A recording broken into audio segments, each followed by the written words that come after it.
today's video is going to be a swatches, tutorial and review on the Warm Brown Huda Beauty Obsessions palette. Now I'm sure all of you guys know Huda Beauty launched 4 different palettes in this little Obsessions collection, and they're all different sort of color schemes and undertones. So this one is the Warm Brown. They also have a mauve one, they have a smoky one, and they have an electric one. So I was contemplating doing this review like of all the palettes in one video, but I figured, you know, we all have such different tastes when it comes to eyeshadow, and I'm sure we all individually sort of hone in on one more so than the other. So if there's one that you're more interested in than the other, then you guys can obviously watch those specific videos rather than having it all like shoved into one video with like information overload. So I hope you guys don't mind the separate videos. But without further ado, I'm going to jump straight into the actual swatches and tutorial, and then at the end of the video I'll do the actual review part and I'll tell you a little bit more about it and what I think about this palette. So let's get straight on into it.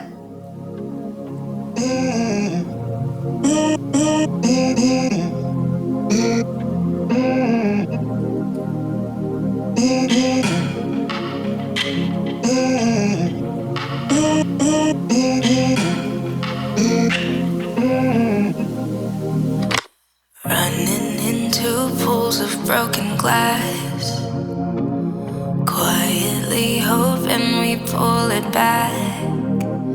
But if all we do is further drive the stab, how much pain can you and I withstand?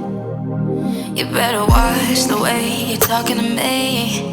Watch the way you're talking to me. You better watch the way you're talking to me.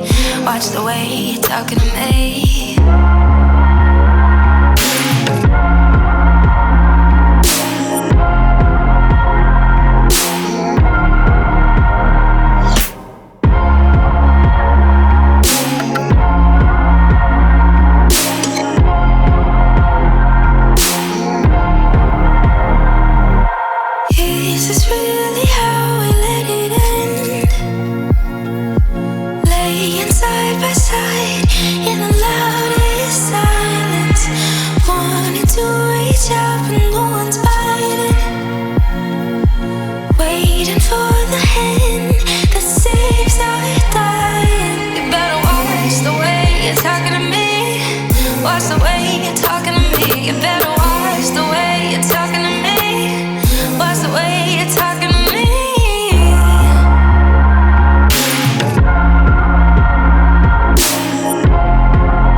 Got my Obsession palettes off Cult Beauty because Sephora Australia was taking so long to get them in stock, and then not to mention once they did go in stock, I think they sold out nearly instantly and it took them weeks to restock. So I went on Cult Beauty and I actually got free shipping, and I also got a 10% off discount code on Google somewhere. I just googled it. So what an absolute steal. Cult Beauty is a UK based online cosmetic retailer similar to Sephora, and it only took I think 8 days total to arrive to Australia. That included a weekend, so I didn't think that was too bad from the UK, so I was pretty impressed with that. And not to mention it was free shipping, so I didn't mind waiting a little bit longer than what you usually would. But the palettes are currently in stock in Australia Sephora, and they retail for 48 Australian dollars. as you guys can see down there. And then they are in stock on the US site as well, and they retail for $27 USD on the Sephora US site. Now I was comparing like the pan size to Makeup Geek because a lot of people are saying these are very expensive.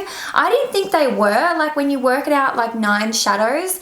So what I did was I just took my calculator and I went 48 divided by 9, so that's 48 Australian dollars. So in Australian dollars, it equals about $5.30 per pan. And then in US dollars, it equals about $3 a pan. Now, when I went on Makeup Geek's website, just to sort of compare their individual pan shadows to what the cost of these are, so they retail for $6 US, and they have roughly nearly double the amount of product in one pan. So technically speaking, the price of these palettes is actually on par with Makeup Geek shadows, and you also get some foils in these palettes as well. Makeup Geek actually charge like double the price for foiled shadows. Let me just double check, I think like $10 or $12. Yeah, so they charge $10 for a foiled eyeshadow. Now, each of these pans contain 0.35 ounces, whilst a Makeup Geek pan contains 0.64 ounces. So it's nearly double, but it's also double the price. So I actually don't think these are expensive. Like, I don't know, I don't mind paying a little bit more for eyeshadows, so I would definitely highly recommend checking these out. They are quite small, like when you get them it's kind of like, oh, they're so tiny, but it's just because they're so compact.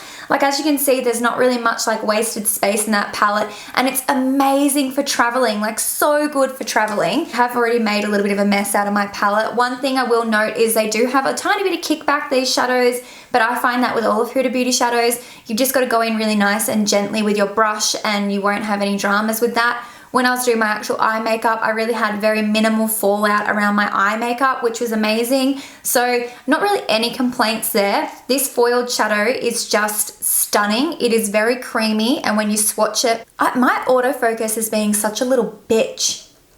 There you go, can you see it? So when you first swatch it, it can kind of swatch a little bit chunkily, but once you actually smoothen it out, it's beautiful. And like these really vibrant colors, so that looks like it's quite dark in the pan, right? But when you blend it out, it is honestly like a really beautiful, bright sort of reddy shade. They're just incredible. As you guys saw in all the swatches, they're very, very pigmented, very beautiful pigmented colors, and I really don't have any complaints about them. So overall, I just think it's a beautiful palette. I think the formulation of these shadows is just insane. The mirror clarity, like I wasn't even expecting to get a mirror in these little palettes, but it's got an amazing one, which is also like just so suitable for traveling. I like the fact it is so compact. So as you can see, it's just like her other palettes, like her highlight palettes and stuff. Like it's just a very basic cardboard packaging palette, but I actually really like these. Like I don't have any complaints about this. It also has a magnet in it too, guys, which is just such a practical thing to include in a palette like this, because it obviously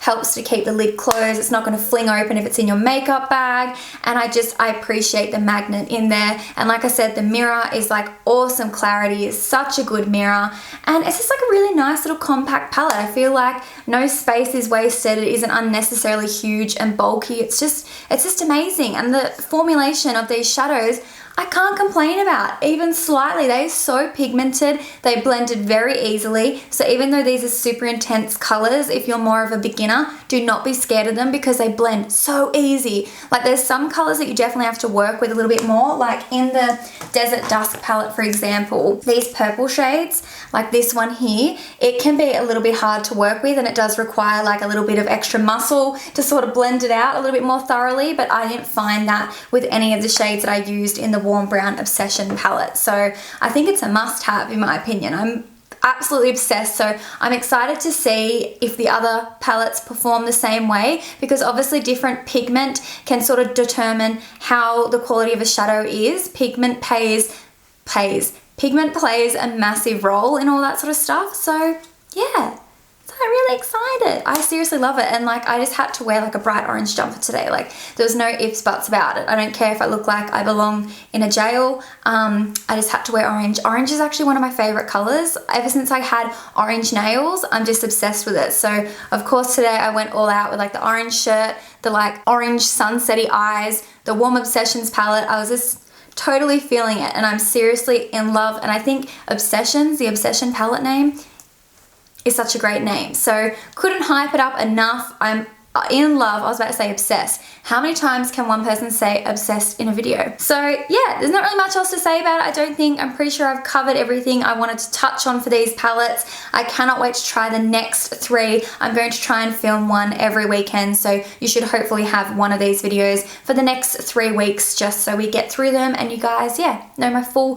thoughts and opinions on them. So if you guys enjoyed this little eyeshadow palette review and swatches tutorial video, then don't forget to give me a thumbs up and leave me a comment in the comment section. Let me know what you think of these Obsessions palette. Do you want them? Are you going to pass on them? Have you tried them? What do you think of them? You guys know I love to see your feedback in the comment section as well, because it's helpful for everyone just to know not just my opinion, but what other people's experiences have been with the product too. So let us know if you guys think these are worth the hype, and subscribe if you haven't already, and also follow me on Instagram. You guys, if you don't follow me on Instagram, follow me on Instagram. So anyway, I'm going to stop jibber jabbering now, because I can't actually talk because my brain's just gone to mush and I need to eat lunch. So thank you so very much for watching, and I'll be talking to you all really soon. Bye. And I talk so fast.